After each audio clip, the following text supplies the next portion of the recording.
Today we are talking about personal pronouns, which you have probably heard about. Maybe you've been somewhere and needed to say what your personal pronouns are. So just like you might use personal pronouns, I use she, her, hers. For me, just like we choose them for ourselves, you also need to choose them every time you write carefully to take the place of nouns. So we will be talking about all of the ways that you will use personal pronouns in your writing. The first thing that we want to notice about pronouns is that they have the word noun in it. So let's review. A pronoun is a noun. We're taking the place of a noun. So notice a noun is a person, place, thing, or idea. A person like you, so we can say, Mrs. McCarthy is a person. We can be a place, a thing, or an idea. A place like New York or Bangkok, a thing like a pencil or a mouse, computer mouse that is, or an idea like love or hate.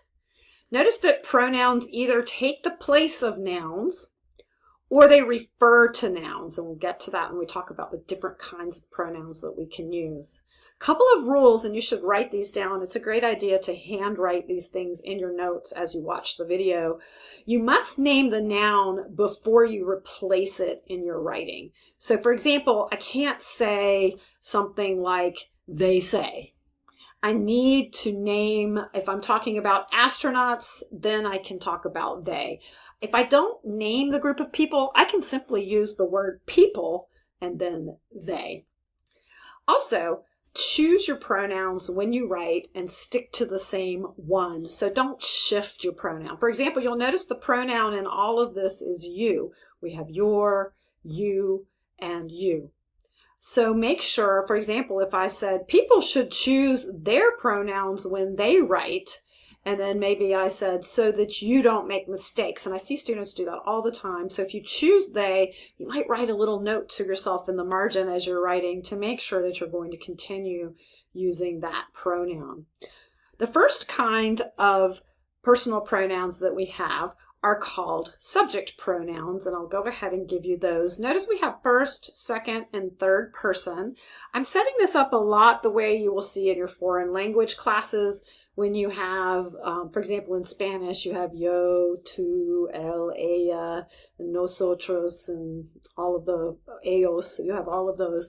Same thing in English, and so it will translate when you get to your Spanish class or your French class or German class. So notice, first person we have I, and then we have you, and then we have he, she, it, and I'm going to put a little star because now formally grammar in 2025 has recognized the singular they. The Chicago Style Guide says that.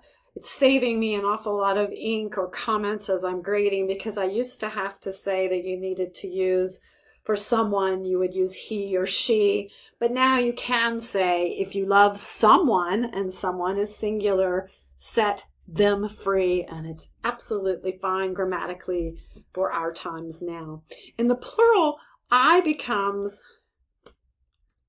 we, you is going to stay the same, and then this one is going to be they.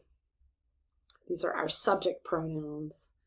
Let's move down. Next we have object pronouns. So you'll notice if I said he gave the flowers to me, he may give some to you, he may give some to him, her, it, and I'm going to put a little star here because this is kind of new. Them, so we can use the singular they here. If you began using they or them in your paper for a singular person that you were writing about, you will need to stick to that. If you choose he, you will stick to that. If you choose she, you will stick to that. In the plural, it becomes us. So he gave flowers to us. He gave flowers to you. Notice you is kind of boring. It's not changing at all in all of these. And he gave flowers to them. All right, so we have, these have to be subjects of sentences. These are objects, and you'll use these naturally. One of the things that can happen when you are writing with these, he gave flowers to Tanya and she. Notice that this, you might go, oh, I want to choose this one because it sounds more educated.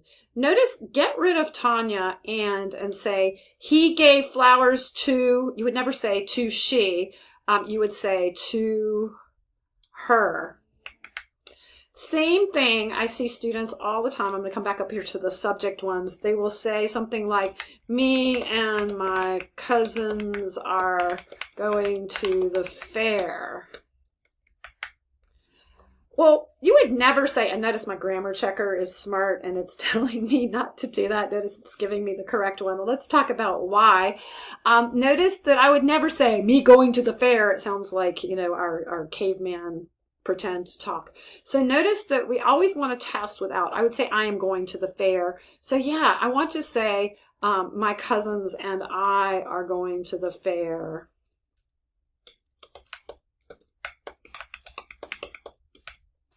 All right, so subject pronouns need to be subjects, object pronouns receive action. All right, next we have possessive pronouns. These are the ones that we use to show ownership. So possessive is another way of saying ownership. So if it belongs to me, it is my book or it is mine. If it belongs to you, it is your book or it is yours. If it belongs to him, it is his. If it belongs to her, I can say her book, it is hers. If it belongs to it, it is its. And if it belongs to them, it is theirs. So notice this is, I'm going to put a little star here. This is the singular they. That is that new thing. Some of my colleagues at first I was a little uncomfortable with that just because it was weird grammatically to me, but I've gotten used to it now. All right, if it belongs to us, it is our or ours. If it belongs to you, even in the plural, it looks the same. If it belongs to them, it is theirs. Notice that. Oh, and I forgot to put the R there. Let me fix that so that it is right. It belongs to you, your. One thing I want you to notice, these are possessive, and later in the semester we are going to have a lesson on apostrophe. So one thing I want you to notice about possessive pronouns, they never use apostrophes. So for example, I can say, because we're going to get to this later, Jamal's book is on the desk. Notice that I have to put an apostrophe S on this. You can skip ahead and look at apostrophes if you want to go ahead and do that. They're closer to the end of the semester, but there are practices for all of those in Canvas. So notice that if I want to then talk about Jamal's book, I've already talked about Jamal, so I know that it's Jamal. I can use the pronoun and I can say his book is on the desk. So looking at this chart, you will notice that there are never apostrophes with the pronouns. When you are showing ownership or possession with a noun, they always have to use them somewhere. We'll get to that. There's a couple of complications with those, so we can't teach everything in one day. All right, next. These are our last ones, our fourth group. These are called reflexive pronouns, and I see people making mistakes with these all of the time. And the way that this is going to look is these are ones where you have to name it and then name it again. And I'm going to put the word to make you think about it. It's like a mirror when you think about reflection. So for example, I can do it myself. You can do it yourself. He can do it himself. She can do it herself. It can shut itself off. Because it doesn't really make sense to say it the other way. And they can do it. And this is a new word, a new spelling. It's really weird. I've been saying for years there's no such word as this. And now there is, because in the singular, we can say them self. Okay, this is a new word. Notice that the singular and plural has not changed for yourself, but it is here. We can do it ourselves. So notice in the plural that it's not going to be self, it's going to be ourselves. You can do it yourselves if I'm talking about a whole group. So this is the one place where this one changes between the singular and plural and looks different. And they can do it themselves. So I want you to notice that we do have this new word in English.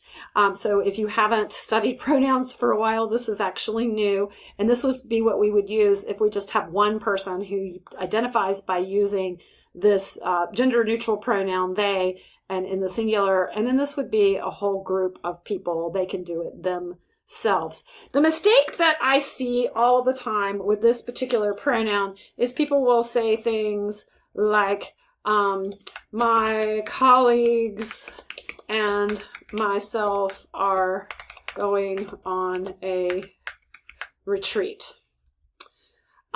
Yes, and it's getting me. The grammar check is dinging me here. And notice that if it's the subject of the sentence, I would never say myself is going on a retreat. I would say I am going on a retreat. So remember, if it's the subject of the verb, I'm going to scroll up. The only pronoun that you can use is a subject pronoun. If it's receiving the action, it must be an object pronoun. If you are showing ownership, you need to use one of these that shows ownership. And then if you are doing reflexive, you can here. So this one needs to be, I. And so notice here's some that we can use it correctly. I hurt myself, when I fell down the stairs. Well, that's not a very nice sentence. And then you could say something like the computer turned itself off. After it sat for a long time, it went into that screensaver mode and then it turned itself off. So notice that the thing or the person has to do it first. Go ahead and review this. You can come back and watch this video again whenever you need to review pronouns.